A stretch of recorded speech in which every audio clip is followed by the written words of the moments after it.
Hello friends, myself Gina Mystery from Catalyst classes. Now, in the last class we had studied about the non-cyclic and cyclic photophosphorylation, wherein we had studied that how ATP is synthesized during the process of photosynthesis. Okay, now today we will see that how exactly is this ATP synthesized within the chloroplast. So that hypothesis which was proposed to understand the synthesis of ATP is the chemiosmotic hypothesis.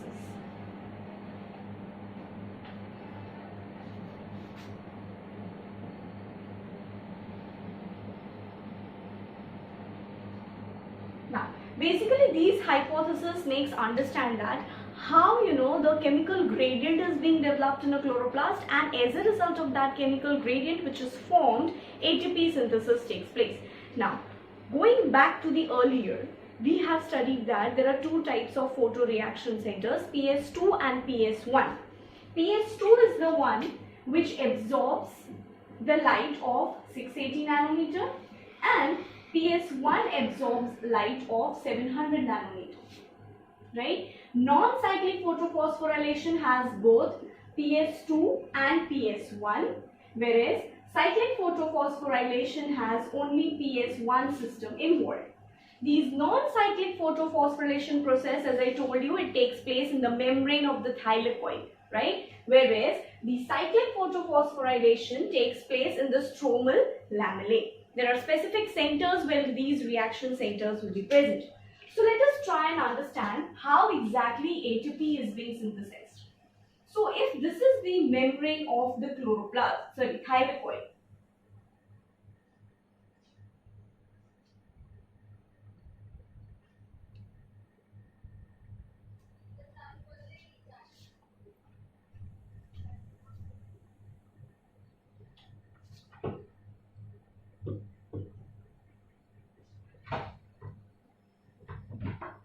So these are the membranes of the thylakoid, right? There will be an outer membrane and there will be an inner membrane. Now, you all know that the non-cyclic photophosphorylation basically takes place on the on the membrane of the thylakoid, that is within the chloroplast. Okay. Now, so there will be the reaction center for PS2 as well as PS1. Apart from that, you also know that the complex which supplies electrons to the photosystem 2 is nothing but the one which is involved in hydrolysis of water. So you can say that, see, now this is the outer membrane of the thylakoid, this is the inner thylakoid membrane, and this is the lumen of the thylakoid. What will be present here outer side will be the stroma. Right? Now, the complex for hydrolysis of water is always situated on the inner membrane of the thylakoid. This is the place where exactly hydrolysis is going to take place. We have also studied that in non-cyclic photophosphorylation, there is one more complex involved which is called as the NADPH reductase, which is situated on the outer membrane and on the, you can say, towards the side of the stroma. So the complex which is involved in hydrolysis of water is situated on the inner side, whereas the NADP reductase complex is situated on the outer membrane towards the stroma. In between, what will be present are the reaction centers, that is, this is the photosystem 2.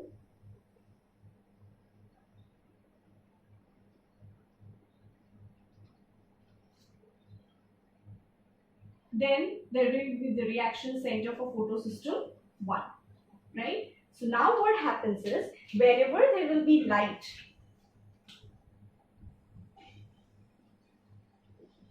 falling on the photosystem 2, it is going to absorb 680 nanometer of the light. The chlorophyll A molecule in the center is going to absorb the light of 680 nanometers, whereas the other pigments that are present in the antennae region, they are going to absorb the other wavelengths of light and then they will transfer it to the reaction center. So what happens here is there will be excitation of electrons taking place at photosystem 2. This is PS2 and this is PS1. So as a result, what will happen? The electrons, they will get excited at PS2, and these excited electrons, they will be transferred to the electron transport system. First, it will be accepted by a primary electron acceptor, and then it will be transported to the electron transport system, which is situated here. Now, we have already studied there are different electron acceptors, right? One was the plastoquinone, then cytochrome complex and plastocyanine. Here, I'll be only drawing the cytochrome complex. This is the cytochrome C complex, which is involved in transferring the electron from the plastoquinone to the plastocyanine. And so what is going to happen here? The electron, it gets excited and is being transported to the cytochrome C complex, which will be passing through the plastocyanine complex, and then finally it will be reaching up to the PS1 system, where again the electron is going to get excited. Right? Now, what exactly happens here? If you remember the chart of the non-cyclic photophosphorylation, we were writing here when in the electron transport system that ADP combines with inorganic phosphate to form ATP. Right? So how exactly is this process taking place when the electrons are being transported here? So let us try and understand that. Now, what happens is, whenever light is being absorbed by the reaction centers, the electrons which get excited, they will be accepted by the primary electron acceptor, and then later on it will be transported to the ETS. Now, whenever the electrons are passing through the electron transport system, if you remember, the transport is always downhill. That means whenever electron is transported from one acceptor to the other acceptor, the energy will be decreasing. Right? It is going to pass that energy to the acceptor molecule. Now what happens here is, whenever cytochrome C is involved, which is the acceptor of electron, transports the electron to the plastocyanine complex, at the same time what it does is, it is basically going to transfer a pair of proton from the stroma into the lumen. The energy which is released while passing the electron to the plastocyanine complex, that energy is used by cytochrome C complex to transport a pair of proton from the stroma into the lumen of the chloroplast. Okay, so basically cytochrome C is actually an proton acceptor and not an electron acceptor. It is basically a proton acceptor and an electron transporter. You need to remember here that cytochrome C molecule is a proton acceptor and electron transporter. Whatever are the electron that is being transported from cytochrome C to the plastocyanine complex, it is using the energy of that electron to accept pair of protons. And those pair of proton, you can say one pair of proton, will be transferred from the stroma into the lumen of the chloroplast. Right? And here the electron is going to finally reach up to the PS1. Okay. Now, you already know the electrons which get excited from the photosystem 2 are basically replaced by the electrons which are formed as a result of photolysis of water. So, the water molecule here will be broken down to release the H plus ions, plus there will be release of electron, as well as there will be molecule of oxygen that is released. Right? So what you see here is, these electrons then will be transported here to the photosystem 2. And again, whenever it is absorbing the light of 680 nanometer, the cycle is going to continue, the non-cyclic photophosphorylation.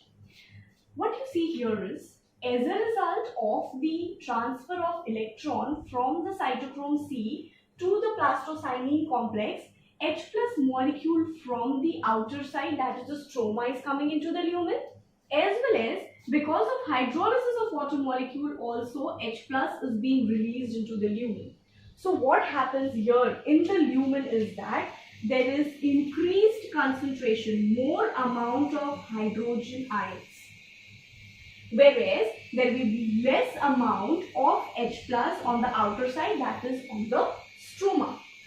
Two factors are responsible for increasing the concentration of protons in the lumen. One is when the cytochrome is transferring the electron, it is using its energy to accept 2 electrons from the outer side, and that means in the stroma, and transport it into the lumen. As well as hydrolysis of water molecule also releases a pair of protons, which ultimately results in increasing the concentration of protons inside the lumen. That means inside the thylakoid. A quick revision again. What happens is, this is the structure of the thylakoid. There is an inner membrane and an outer membrane. The inner membrane of thylakoid consists of the complex which is responsible for photolysis of water, and outer membrane consists of the NADP reductase enzyme. Basically, the chemiosmotic hypothesis explains that how ATP synthesis takes place inside the chloroplast. So, in non-cyclic photophosphorylation that is taking place on the thylakoid membrane, the PS2 is going to absorb light of 680 nanometer. The electrons get excited and they will be transported, accepted first by the primary electron acceptor, and then it will be transported through the ETS, which reaches up to the PS1. Now, while the electron is being transported through the ETS, when exactly the electron is passed on from cytochrome C complex to the plastocyanine, the energy is utilized. The transfer of electron releases energy. That energy is utilized by the cytochrome C complex to transfer a pair of protons from the stroma into the lumen of the thylakoid.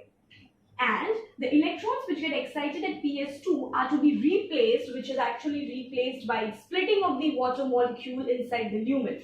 Splitting of the water molecule also releases H plus ions, as well as there is transfer of protons from the stroma. So ultimately there is increased concentration of the proton on the inner side of your thylakoid membrane, that is in the lumen of the thylakoid. Now, you know that when the electron is being accepted by PS1, again there will be the electron is excited by the absorption of 700 nanometer of light, and it will also transfer that electron to its primary electron acceptor, and again that electron is going to be transported through the ETS.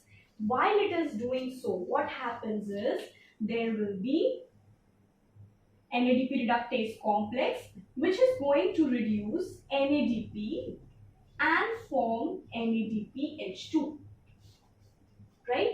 So what happens here, if you see clearly, is that on the outer side, that means in the stroma, H plus is being utilized to reduce NADP. Already from the stroma, H plus, a pair of protons are always entering inside whenever the electron transport system of the non-cyclic phosphorylation is active. As well as in the stroma, the H plus are also utilized for reducing NADP to form NADPH2. So that is the reason the proton concentration in the stroma decreases, whereas that of the proton concentration in the lumen of the chloroplast increases. So what develops here is a photochemical gradient because of the proton movement. That photochemical gradient has to actually be balanced. So how it will be balanced is,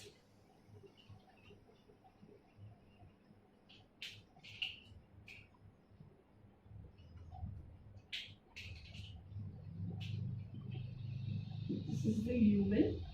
Now, what exactly happens is that whatever is the protons that are transported on the inner side are to be shifted back on the outer side, because reduction of NADP is necessary. So more and more amount of H plus also will be required on the stromal side.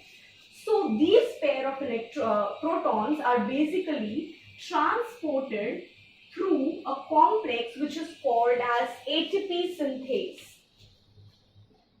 It is called as ATP synthase molecule. Now what exactly does this ATP synthase do? Now this ATP synthase molecule has two particles.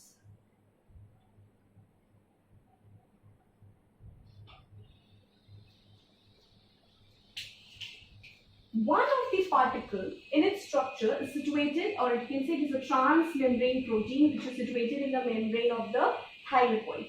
That is called as the chloroplast CF0 particle. It is called as the F0 particle. According to the new NCERT textbook, they have named it as CF0, chloroplast F0 particle of ATP synthase. And the lower one is CF1 particle. Now, the F0 particle, what it is going to do is, it is basically going to accept the proton pair and transport it to CF1 particle, which is situated on the stromal side of the chloroplast. Fine. Now, whenever the H plus is being transported from the F0 particle, and when it is passed by the F1 particle on the outer side, the energy of that protons is basically used by these F1 particle to combine the inorganic phosphate with the ADP molecule to release ATP. Right? That means what you can say that in a chloroplast, whenever two H plus molecules are being transported from the lumen into the stroma, one molecule of ATP is being synthesized.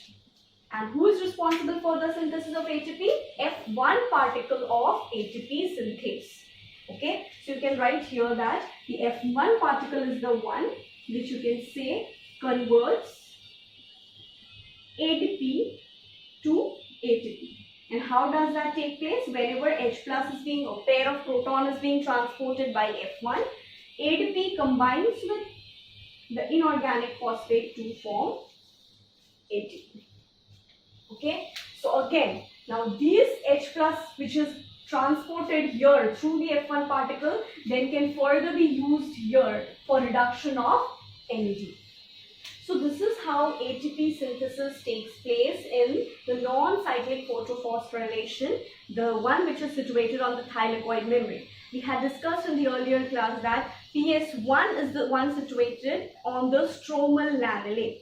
So it will be directly in contact with the stromal part and there will be no such mechanism taking place. So chemiosmotic hypothesis can be mainly understood by the non-cyclic photophosphorylation process. There is no NADPH which is you can say reduced during the cyclic photophosphorylation. So during cyclic photophosphorylation, what happens is directly the ATP synthesis takes place to the ATP synthesis from the stroma. Okay, so this is how the complete process of ATP synthesis occurs. You need to remember three things. First point is the concentration of protons in the lumen increases. Why? Because of two reasons. One is there will be transport of H plus ion from the stroma into the lumen. Second is there will be photolysis of water which is releasing that H plus, and on the outer side, or you can say in the stroma, H plus concentration decreases because NADP is going to be reduced. So to balance these photochemical gradient that is developing because of the protons, what happens is these complete process of chemiosmotic hypothesis takes place. So this is all about it. Thank you very much.